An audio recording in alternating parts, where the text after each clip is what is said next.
allows the diphtheria colonies to demonstrate a black halo around them. You can also perform an ELEC test, which allows you to detect if the actual bacteria produces a toxin.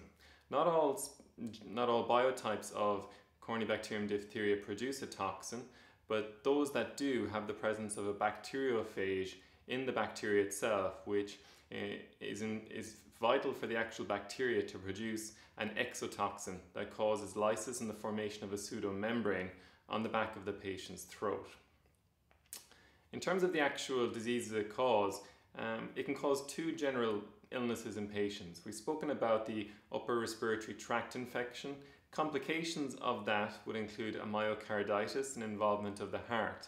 Here patients may complain of chest pain, additionally fever, they may go into shock, and you may see features of arrhythmia such as heart block and prolonged QT segments on the patient's ECG with raised cardiac biomarkers. It can also cause localized peripheral or cranial neuropathies, and patients may also go into acute renal failure in the setting of hypotension.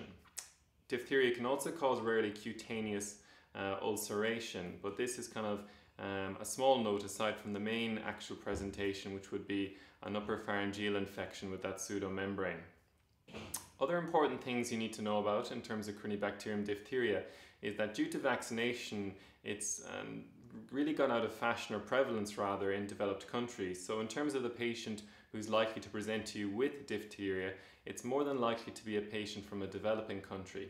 That said, it's important to note that even in patients who are immunized, they can actually still carry and transmit the bacteria, even though they won't show any signs of infection.